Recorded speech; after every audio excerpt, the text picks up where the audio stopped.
সুপ্রিয় শিক্ষার্থীরা, কেমন আছো তোমরা? আশা করছি আল্লাহর অশেষ রহমতে তোমরা সকলে ভালো আছো এবং সুস্থ আছো। আজকের ক্লাসে তোমাদেরকে সবাইকে স্বাগত জানাচ্ছি। আজকে আমি আলোচনা করব দশম শ্রেণীর পদার্থবিজ্ঞান বিষয় নিয়ে আলোচনা করব।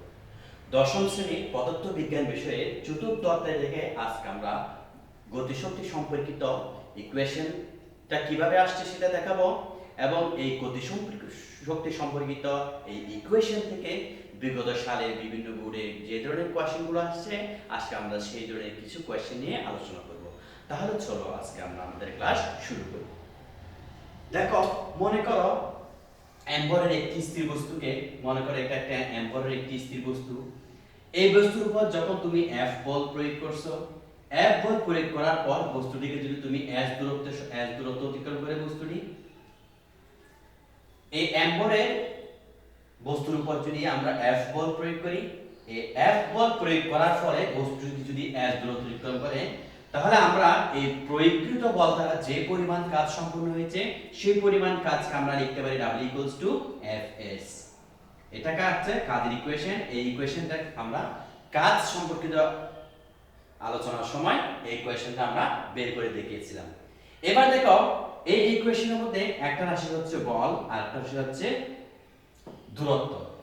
এবার দেখো, আমরা নিউটনের গতির দ্বিতীয় সূত্র থেকে জানি, নিউটনের গতির দ্বিতীয় সূত্র থেকে আমরা জানি F ma, এবং বস্তু যখন স্থির অবস্থান থেকে যাত্রা শুরু করে, সেক্ষেত্রে আমরা জানি গতিশক্তি S ut plus half at square, আর আমরা জানি back v u plus at।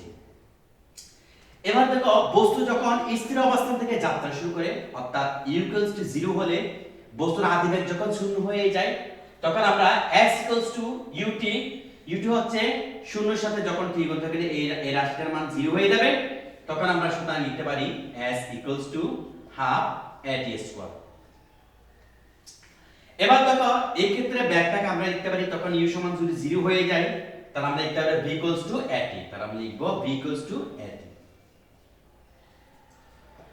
এবার দেখো, এই s এর মান এবং v এর মান আমরা, এবং f ma, এই f এর জায়গায় আমরা ma বসাবো এবং s এর জায়গায় half at square বসাবো। তাহলে আমরা কি পাই? দেখো, এটা যদি 1 নাম্বার দাও তাহলে আমরা লিখতে পারি 1 নং থেকে পাই,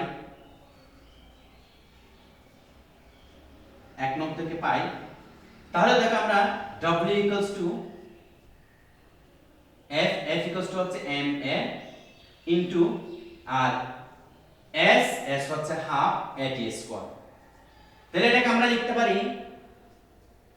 m a square t square, এই হাফটাকে আমরা আগে নিয়ে আসতে পারি, তাহলে আমরা লিখতে পারি half m a t square. এবার দেখো, এই এটিকে আমরা কি লিখতে পারি? দেখো, half m a t whole square লিখতে পারি। এবার দেখো, এই a t হোল স্কয়ার আমি ডান দিকে লিখছি half m a t square. দেখো, তোমরা জানো b a t, তাহলে এই a t এর জায়গায় আমরা যদি b t বসাই দিই তাহলে আমরা কি পাই? দেখো, তখন এই কাজটা শক্তিতে পরিণত হবে। গতিশক্তিকে আমরা t দ্বারা ডিনোট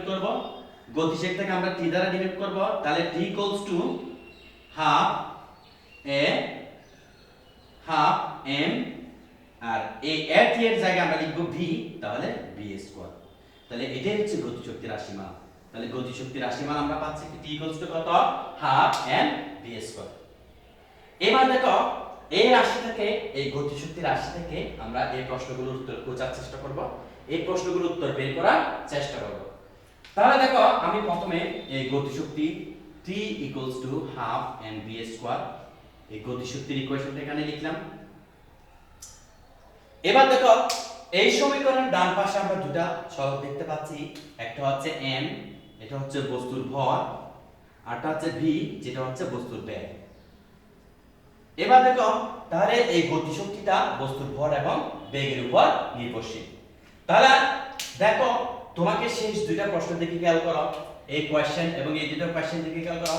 এখানে বলা হয়েছে দেখাও যে গতিশক্তি বস্তুর ভরের উপর নির্ভরশীল। তাহলে আমরা এই গতিশক্তির এই গাণিতিক ইকুয়েশনটা প্রথমে নির্ণয় করে ফেলবো, এভাবে আমরা গতিশক্তির গাণিতিক ইকুয়েশনটা নির্ণয় করব।